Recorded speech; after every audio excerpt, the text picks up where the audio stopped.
Hello दोस्तों, कैसे हैं आप। स्वागत करता हूं हमारे इस चैनल जिसका नाम है हिंदी बाइबल ज्ञान। दोस्तों, इस टॉपिक पर मैं वीडियो बनाना नहीं चाहता था, लेकिन एक बेटी के बाप ने मुझे ये वीडियो बनाने पर मजबूर कर दिया। मैंने उस पिता का जब आंखों से आंसू देखा तो मुझसे रहा नहीं गया। मैंने सोचा कि ये बात लोगों को बताना चाहिए, आप सब में पहुंचाना चाहिए। तो दोस्तों, मैंने इसीलिए वीडियो बनाना स्टार्ट किया। हम बात करेंगे आगे उस बाप और बेटी के बारे में, तब तक आप वीडियो में बने रहें। दोस्तों, आशा करता हूं कि हमारे द्वारा बना हुआ वीडियो आपको अच्छा लगेगा। यदि आपने अभी तक इस चैनल को सब्सक्राइब नहीं किया है तो सब्सक्राइब कर लें और बेल आइकन को भी जरूर प्रेस कर लें। दोस्तों, चलिए स्टार्ट करते हैं। दोस्तों, हम देखते हैं कि हमारे समाज में या हमारे रिलेशन में जब भी कोई पिता अपने बेटे की शादी की बात करता है या शादी तय करता है, तो सबसे पहले जो है ना, उसके सामने दहेज की बात आती है, लेन देन की बात आती है कि क्या आप लेंगे, क्या आप देंगे। अब जिस लायक लड़का रहता है उसी लायक उसी तरीके से लड़की वालों से दहेज भी लिया जाता है। अगर लड़का ज्यादा पढ़ा लिखा है या उसके पास ज्यादा प्रॉपर्टी है, संपत्ति है, तो उसी के मुताबिक लड़की वालों से दहेज का डिमांड किया जाता है कि यदि आपको अपने लड़की की शादी करना है मेरे लड़के से, तो भैया सबसे पहले आपको इतना रकम पेमेंट करना होगा, उसके बाद ही हम इसके बारे में कुछ सोचेंगे।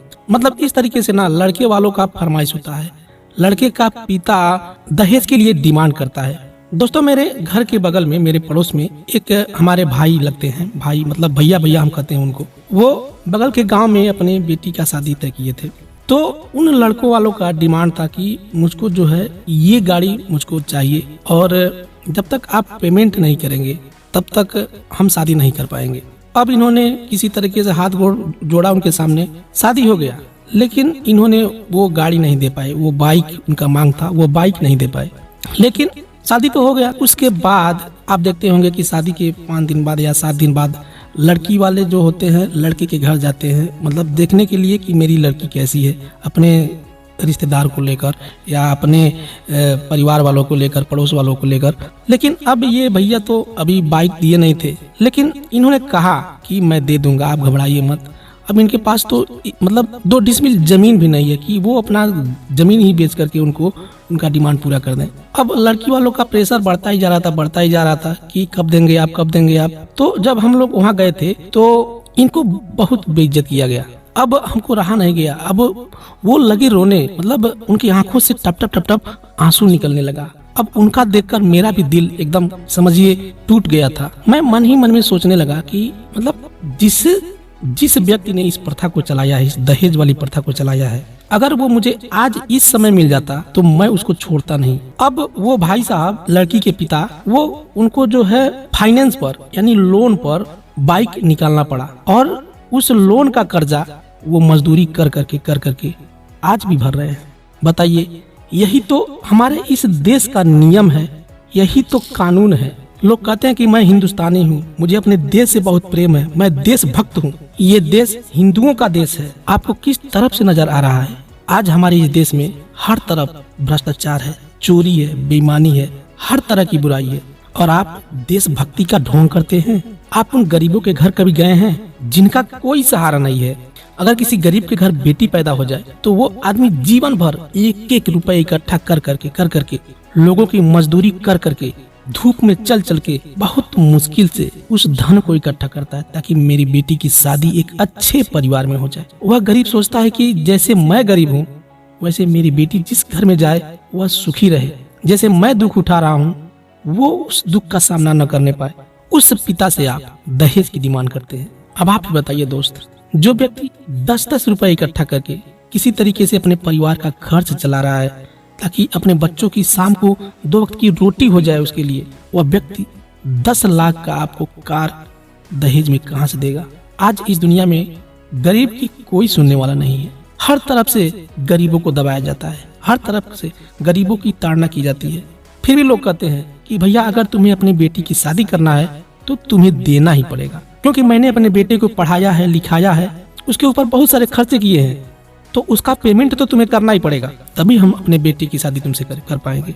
दोस्तों, हमारे देश में ना लड़की जिस घर में जन्म ले लेती है उस घर को श्राप माना जाता है, उसके लिए वो श्राप है। लोग कहते हैं मैंने कौन सा ऐसा बुरा कर्म किया था कि मेरे घर लड़की पैदा हो गई। मैं अपने नजदीकी हॉस्पिटल में जाता हूँ और कई बार मैंने देखा भी है कि जिस औरत की बेटी पैदा हो जाती है उसका परिवार उससे नाराज हो जाता है, जैसे लगता है उसके घर मातम हो गया, कोई मर गया हो। लेकिन उसके घर अगर बेटा पैदा हो जाए तो लोग खुशी मनाते हैं, पूरे गांव भर को निमंत्रण देंगे कि मेरे घर बेटा पैदा हुआ है, मेरे घर ये है वो है।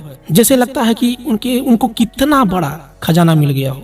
दोस्तों, मैं आपसे पूछना चाहता हूँ, आपसे ऐसा क्यों होता है? खास करके हमारे भारत देश में क्या लड़का और लड़की को समान अधिकार नहीं मिलना चाहिए? जरूर मिलना चाहिए। परमेश्वर ने स्त्री और पुरुष को एक समान बनाया है। दोस्तों, दुनिया का हर एक माता पिता अपने बच्चों को इतना प्यार से पढ़ाते हैं, लिखाते हैं, अपने बेटियों को जरा सा भी दिक्कत नहीं होने देते हैं। दुनिया के किसी भी लड़की का जब शादी होता है ना, और जब अपने माँ बाप को छोड़कर वो जाती है, तो वह सोचती है कि मैं जिस घर को जा रही हूँ तो मुझे वहाँ एक नया घर मिलेगा, एक प्यार करने वाला पति मिलेगा। मैं अपने माँ बाप को छोड़ के जा रही हूँ तो मेरे ससुराल में एक और मेरे माता पिता मिल जाएंगे, यही सोचकर वो अपना घर छोड़ती है। लेकिन दोस्तों, कहा जाए तो आज के समय में ना, लोगों को अपने बहू से प्यार नहीं है, अपनी पत्नी से प्यार नहीं है।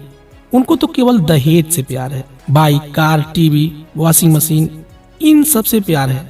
भले ही उनका औकात रत्ती भर का ना हो, लेकिन उन सबको ये सब चाहिए। ना मिलने पर उनके माता पिता को प्रेशर दिया जाता है, और यदि फिर भी ना मिला तो उस बहू की हत्या करने की साजिश की जाती है। उसके ससुराल वाले सोचते हैं कि अगर ये मर जाएगी तो मेरे बेटे का फिर दूसरा शादी होगा, फिर उसको दहेज मिलेगा। दोस्तों, मैं समझ नहीं पाता हूँ कि ये हमारा समाज कब सुधरेगा। क्या अभी भी आपको यकीन नहीं है कि इस दुनिया के सारे लोग शैतान के चलाए चल रहे हैं? जैसा कि हमारी बाइबल सिखाती है, चारों ओर झूठ, नफरत, हत्या, पीड़ा, दर्द क्यों हो रहे हैं? क्योंकि हमने परमेश्वर की आज्ञा को नहीं माना, हमने शैतान का रास्ता चुन लिया है। अगर हमने सचमुच परमेश्वर का आज्ञा माना होता तो दुनिया में इतने भ्रष्टाचार नहीं होती, इतनी नफरत नहीं होती, इतनी बुराई नहीं होती, इतनी लोगों की हत्या नहीं होती। चलिए दोस्तों, हम बात करते हैं दहेज के बारे में। बाइबल क्या कहती है? बाइबल सिखाती है कि यीशु ने अपनी दुल्हन यानी चर्च के लिए अपने आप को बलिदान कर दिया। अब आप यहाँ सोच रहे होंगे कि यीशु की दुल्हन कैसे हो सकती है, उसने तो शादी ही नहीं किया था। तो दोस्तों, ये बहुत ही गहरी बात है, इसको केवल आत्मिक लोग ही समझ पाएंगे। इफिसियों 5:25 कहता है, हे पतियों, अपनी अपनी पत्नी से प्रेम रखो, जैसा मसीह ने भी कलीसिया से प्रेम करके अपने आप को उसके लिए दे दिया। यह भेद तो बड़ा है, पर मैं मसीह और कलीसिया के विषय में कहता हूँ, पर तुम में से हर एक अपनी पत्नी से अपने समान प्रेम रखे, और पत्नी भी अपने पति का भय माने। बाइबल सिखाती है कि चर्च यानी कलीसिया जो पाप में डूब गई थी, उसको पवित्र करने के लिए यीशु ने अपना बलिदान दिया था, ताकि जो कोई इस पर विश्वास करे वह पवित्र हो जाए, वह स्वर्ग में अनंत काल के परिवार का सदस्य बन जाए। तो इसीलिए बाइबल सिखाती है कि दुनिया के हर पुरुष को अपनी पत्नी के लिए अपने आप को बलिदान कर देना चाहिए। लेकिन क्या कोई ऐसा कर रहा है? कोई नहीं कर रहा है। आज शादी को 2 साल भी नहीं होते लोगों में तलाक होने लगती है, पति पत्नी में लड़ाई झगड़े शुरू हो जाते हैं। कहाँ वह प्यार नजर आता है आपको? कहीं वह प्यार नजर आता है आपको जो एक पति और पत्नी में होना चाहिए? तो दोस्तों, कैसा लगा ये हमारा वीडियो? मिलते हैं फिर अगले वीडियो में। यदि आपने हमारे चैनल को अभी तक सब्सक्राइब नहीं किया है तो सब्सक्राइब कर लें और बेल आइकन को भी प्रेस कर लें। दोस्तों, मिलते हैं फिर अगले वीडियो में, तब तक के लिए आप सबको जय मसीह की।